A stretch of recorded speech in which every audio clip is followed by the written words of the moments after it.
اعوذ باللہ من الشیطان الرجیم، بسم اللہ الرحمن الرحیم۔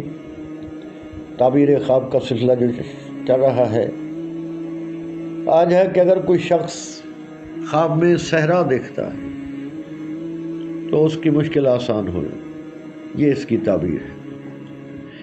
اگر وہ خواب میں دیکھتا ہے کہ میں قرآن پڑھ رہا ہوں، یہ بھی خیر و برکت کی علامت ہے۔ اگر کوئی شخص خواب میں قلم دیکھتا ہے تو اسے نوکری ملے گی۔ یعنی اگر کوئی شخص صحرا دیکھتا ہے تو اس کی مشکل آسان ہوگی۔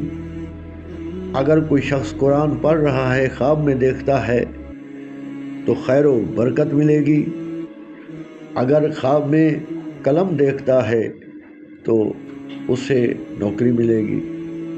واللہ عالم بالصواب، سب سے بہتر اللہ جاننے والا ہے۔ بس یہی دعا ہے، اللہ تعالیٰ آپ سب کے لیے آسانیاں پیدا فرمائے۔